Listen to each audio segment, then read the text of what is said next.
Alright, continuing on with the limit problem. So, number 6, we want to know what value of k will make this function continuous at x equals negative 3. Well, we know to be continuous that the limit has to exist from the left and the right. So if we look at what happens here, if we plug in 3 for this function, or negative 3, sorry, we get 18 minus 12, which equals 6. So this would be from the left, because it's all x left, less and left, all x less than negative 3. And this would be our right side, all x greater than negative 3. So coming in from the right and in from the left, we see that the function needs to equal f, or the limit, I'm sorry,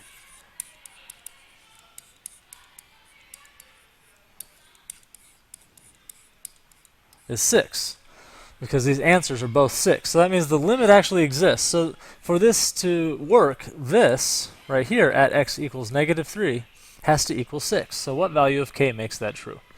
Alright, so I say k squared minus 5k equals 6. And then I can say k minus 5 equals 6.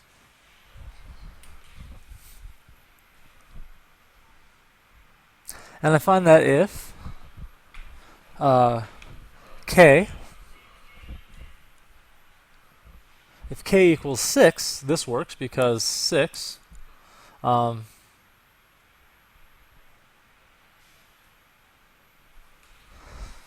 6 times 6 minus 5 is 6 times 1, which equals 6.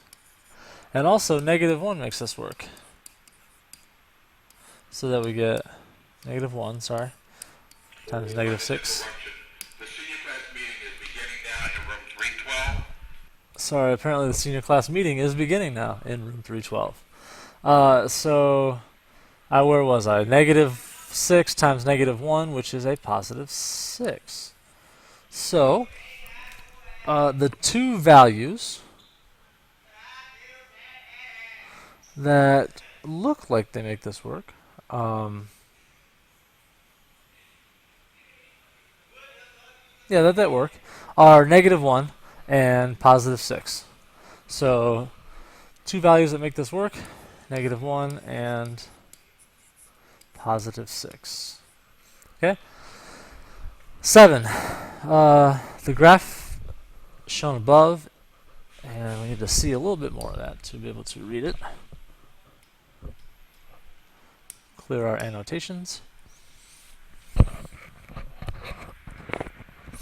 Then the limit as x approaches b of f of x exists, and f is not continuous at b, then what is b? Alright, similar to one that we had above. So f, the limit as x approaches b, must exist. So the limit from the left and the right must exist. And f is not continuous. So what that means is we're going to eliminate this one and this one. And only the points that where the limit is approaching the same value, for instance here, for instance here, for instance here, are eligible now. And we know that when it's a closed circle, the function exists there. However, here the function is discontinuous and the limit is existent, and it's coming to the same point. So the limit is heading towards 2, but the function value is 1.5, or it appears to be 1.5. So our point in question, b, is 0. So that's the point that the limit exists, but f is not continuous.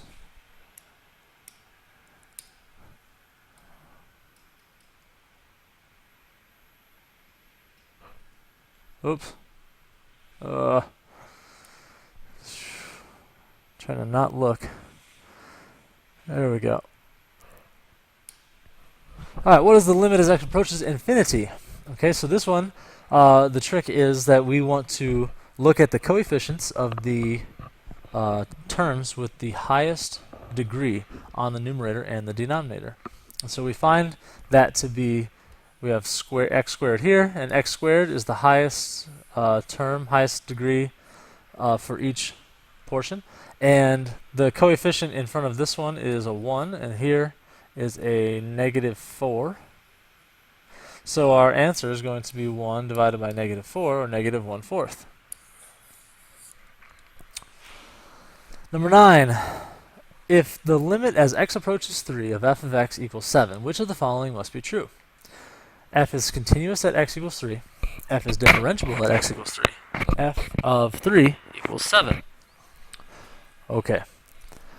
So, a wise teacher once told me that if you can find one counterexample, that makes it not true.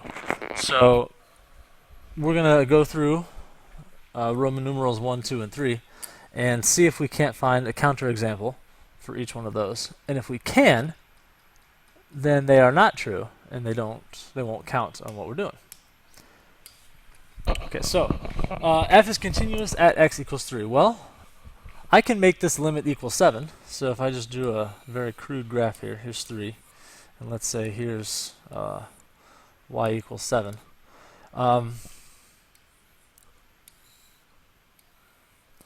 Okay, that is the limit is true. So the limit is true because they're both heading towards the same value, but it's not continuous. So that is not true. It doesn't have to be true in all cases of this, because here's our counterexample. So there's our counter for Roman numeral 1. All right, f is differentiable at x equals 3. Okay, so to be differentiable, if something is differentiable, then it guarantees that it is continuous. If it is continuous, that doesn't mean that it has to be differentiable. So my counter for number 2 is that, again, I could draw a crude graph here at 3. Here's my y value of 7. I know that functions that have cusps or corners or vertical tangents at a certain point will be continuous, but they won't be differentiable.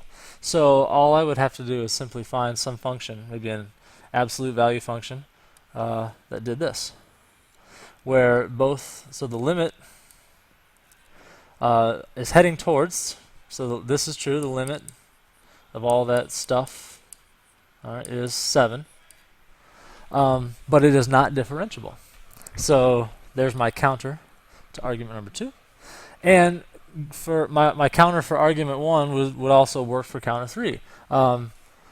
F of 3 does not have to be 7, because I can define it, and this can be f of 3. So that's also not true either. So it turns out that it's A, none of these, because I could find a counterexample, and those weren't just, 99.9% sure that I'm not wrong about those, but there's always the case that someone would call me out on it. But just find a counterexample. Those are all plausible, and watch it again if you need to watch it again to understand what was going on. And so let's move on to the last one. For limits, anyways. At x equals 3, the function given by that is, okay, so we have some different combinations of continuous and differentiable. Great. So continuous means that it has to basically be connected, otherwise it won't be continuous. So we see that this is our left-hand piece right here, and this is our right-hand piece, and then when we plug in 3, we're gonna want the same answer. So if we do 3 squared, that's 9. And if we do 6 times 3 minus 9, that is also 9. So that checks out, and that is continuous. The annotate over desktop is very slow. All right, now to be differentiable, that means the slopes of the tangent lines as they approach the value 3 need to be approaching the same slope. So basically, this function needs to be sufficiently smooth enough at x equals 3 to be differentiable. So it doesn't have a sharp corner or a cusp or a vertical tangent.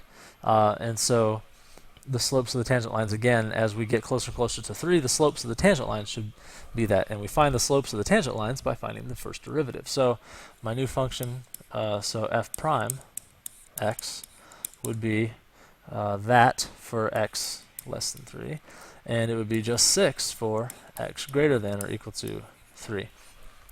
So I'm going to plug in again. Well, the bottom one's easy. That's 6.